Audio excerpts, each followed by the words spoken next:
तो नाज़रीन, कैसे हैं आप लोग? ठीक ठाक हैं। आज हम बायोफ्लॉक के जो प्रोजेक्ट होता है, कोई भी नया प्रोजेक्ट जब स्टार्ट करें तो उसका एक लेआउट बनता है कि किस क्या-क्या चीज़ों को मद्देनज़र रखा जाए, जिससे जो है वो आप टैंक इंस्टॉलेशन करें और फिर उसकी जो है एक यानी तकरीबन लेआउट होता है। तो उस पर आज हम डिस्कस करेंगे कि क्या-क्या चीज़ें हमें देखनी पड़ती हैं जब हम बायोफ्लॉक के टैंक्स या कोई भी प्रोजेक्ट लगता है तो।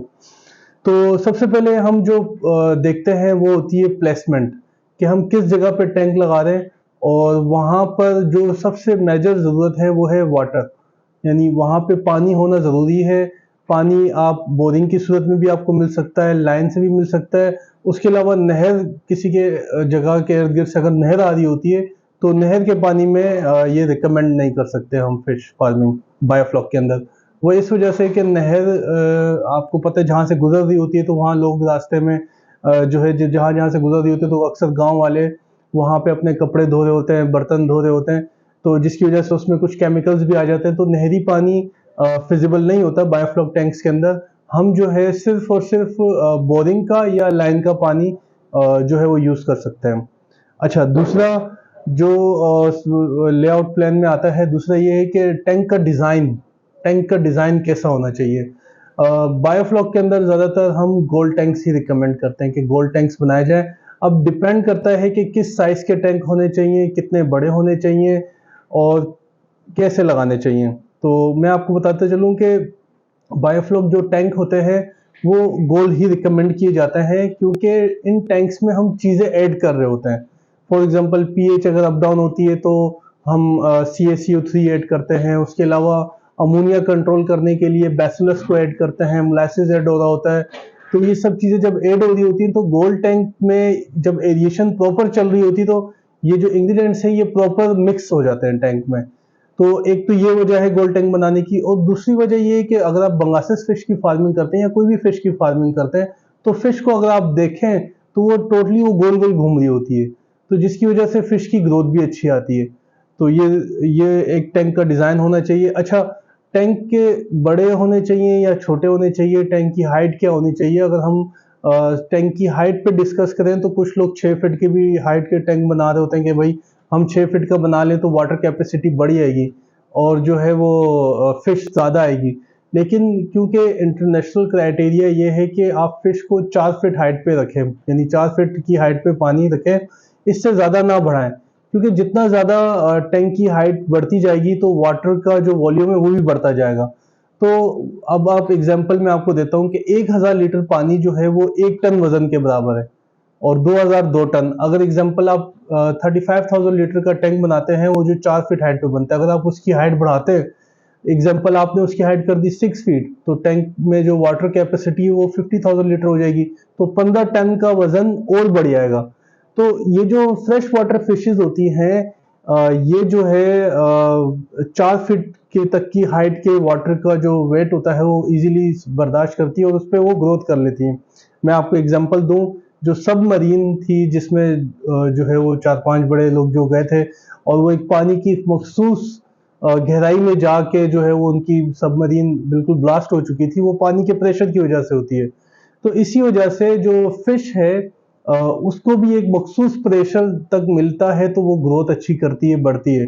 अदरवाइज़ अगर आप उसपे प्रेशर बढ़ा देंगे और ये एक्सपेक्ट करेंगे कि मैं ज़्यादा मछलियाँ डाल के फार्मिंग कर लूँगा, अच्छा रिज़ल्ट आएगा, तो ये मुमकिन नहीं है।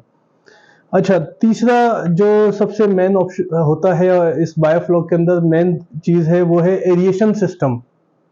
बायोफ्लॉक के अंदर चूँकि हम हाई डेंसिटी में फार्मिंग कर रहे होते हैं, तो अगर उसके अंदर हम एरिएशन का प्रॉपर सिस्टम नहीं करेंगे तो तब भी फिश की ग्रोथ नहीं आती है। फॉर एग्ज़ाम्पल अगर हमने एरिएशन सिस्टम लगा लिया, बहुत अच्छा चल रहा है और एग्ज़ाम्पल मैंने 10 या 20 टैंक लगा लिए और हर टैंक के आगे एक-एक मोटर रख दी है ऑक्सीजन की, और तो उसमें हमें नुकसान ये होता है कि अगर एक ही मोटर कंटिन्यू चल रही है एक टैंक पे और खुदा ना खास्ता वो खराब हो जाती है, तो फिश स्ट्रेस में आ जाएगी, मोर्टेलिटी के भी इश्यूज आ सकते हैं। तो इसको जो है एरिएशन सिस्टम को हम सेंट्रलाइज करते हैं। फॉर एग्जांपल अगर 10 टैंक लगे हुए हैं तो 10 टैंक के साथ 10 मोटरें हम एक साथ लगाते हैं और उनको एक साथ ही सिलेंडर में से तमाम टैंक्स को ऑक्सीजन देते हैं। एक सिलेंडर हम बनाते हैं जिससे प्रेशर अच्छा बिल्ड होता है और मोटरों पे लोड भी नहीं आता।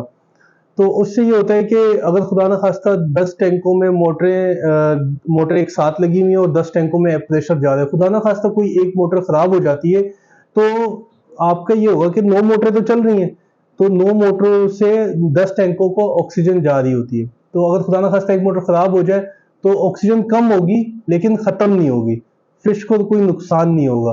तो एविएशन के अंदर सेंट्रलाइज सिस्टम होना बहुत जरूरी है, वरना आप एक बड़ा रिस्क ले सकते हैं अगर अलग अलग उस पे करेंगे। अच्छा तीसरा ये है कि वॉक वे, यानी अगर आपने जो है वो टैंक्स बनाए तो इसके इर्द गिर्द प्लेटफॉर्म बनाए ताकि आपका जो टीम है, जो आपके एम्प्लॉय हैं वहाँ काम जो कर रहे हो, तो उनको एक चलने की प्रॉपर जगह हो जहाँ से वो खड़े होकर फीड डालें और वाटर की क्वालिटी को चेक करें, मेंटेन करें। तो एक वॉक वे होना चाहिए टैंकों के इर्द गिर्द, ताकि जो है वो आप फीडिंग वगैरह और वाटर टेस्टिंग वगैरह वहाँ पे इजीली कर सकें, और कोई अगर विजिटर आते हैं तो वो उन्हें पता हो कि वो इसी रूट पे ही जा सकते हैं, ना कि वो सेंटर में आए, क्योंकि सेंटर में जो है वो लेवलिंग पाइप लगे होते हैं, वाल लगे हुए होते हैं, तो खुदा ना खास्ता कोई टकरा के पाइप वाइप ना टूट जाए। तो वॉक वे एरिया जरूरी होता है टैंक के इर्द गिर्द एक आप बनाएं, ठीक है।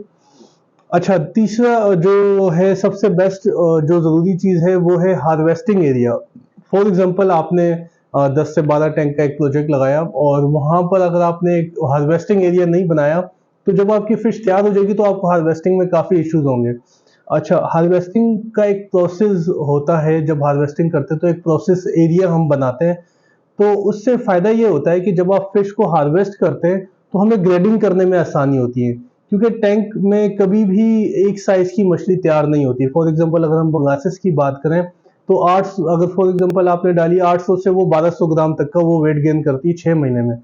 तो आप जब मंडी लेके जाएंगे तो 1200 ग्राम वाली मछली के अलग रेट होंगे और 800 ग्राम वाली मछली के अलग रेट होंगे।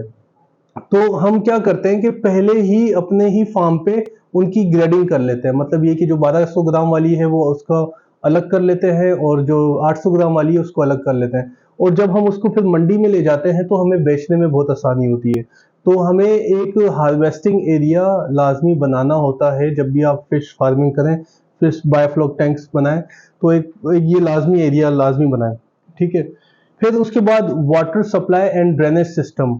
आपका जो ड्रेनेज सिस्टम है वो बहुत ही अच्छा होना चाहिए, अगर वो अच्छा नहीं होगा तो आपकी जो इन्वायरमेंट है वो पॉल्यूटेड रहेगा, पानी जो है वो प्रॉपर ड्रेन नहीं होगा और वो ज़मीन में खड़ा रहेगा, जिससे जगह में स्मेल आएगी। चूँकि ये ब्लू टेक्नोलॉजी है, इन्वायरमेंट फ्रेंडली है, इसमें जो है वो किसी किस्म की स्मेल नहीं है। इस फिश फार्मिंग में आपने अगर आप मुर्गी पालें, बकरा पालें, तो वो भी पोटियाँ करेंगे, जगह जगह स्मेल आएगी।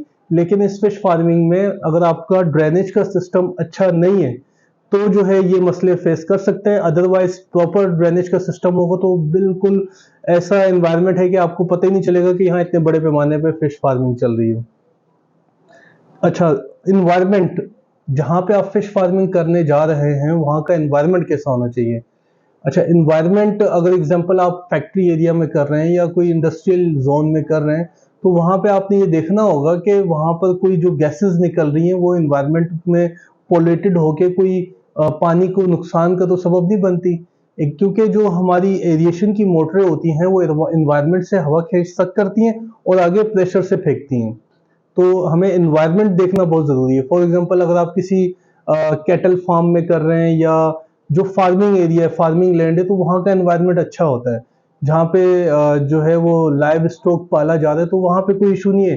लेकिन अगर आप ऐसे एरिया में कर रहे हैं जो इंडस्ट्रियल एरिया है, तो वहाँ पे बोरिंग का भी पानी का इश्यू आ सकता है, क्योंकि अक्सर फैक्ट्रियाँ केमिकल्स वगैरह नालों में बहाती हैं, तो अगर आप बोरिंग करेंगे तो वही पानी बोरिंग से आएगा टैंक में, तो वो नुकसानदेह हो सकता है। तो इन्वायरमेंट देखना बहुत ज़रूरी होता है। अच्छा, और नेक्स्ट ईयर की फिजिबिलिटी और एक्सपेंशन की तरफ भी अगर आप जाते हैं, फॉर एग्जांपल आपने देखा कि मेरा पहला साल बहुत अच्छा रहा, तो फ्यूचर आप जब भी प्रोजेक्ट लगाएं तो फ्यूचर को भी साथ लेके चलें, यानी फ्यूचर में जो है अगर आपने बढ़ाना पड़े सिस्टम, तो आपके पहले से प्लान हो कि हाँ मैंने अगर ये 10 टैंक लगाए तो मेरा ये सक्सेसफुल हुआ, अब तो सेकेंड ईयर जो है ना मैं यहाँ पे 10 टैंक लगाऊंगा, थर्ड ईयर में यहाँ पे 10 टैंक लगाऊंगा। तो फ्यूचर प्लानिंग को भी साथ लेके चलें। चौथा नंबर है सेफ्टी मेजरमेंट। देखें जहाँ पे भी काम होता है सेफ्टी को लाज़मी देखा जाता है। इंसानों की भी सेफ्टी और हमारे टैंक्स की भी सेफ्टी। और इस सेफ्टी के लिए क्या किया जाता है, हम कोशिश करते हैं कि लोगों को बोलें कि टैंक्स को जो है वो चारों तरफ से कवर्ड करें, ताकि कोई बच्चे भी अक्सर चले जाते हैं टैंकों के पास, तो वो जो लेवल पाइप्स होते हैं, जहाँ वाल होते हैं, वो अक्सर टूटने का खतरा देता है। तो बिल्कुल जो इसलिए साइडों में कुछ हैंड बैरियर टाइप की चीज़ें आप लगा के कवर्ड कर सकते हैं जगह को। अच्छा, उसके अलावा जो लेआउट में आती हैं, बस ये जो चीज़ें थी वो मैंने आपसे शेयर कर दी हैं। इंशाल्लाह और भी मज़ीद मालूमात आपके साथ शेयर करते रहेंगे। शुक्रिया, अल्लाह हाफ़िज़।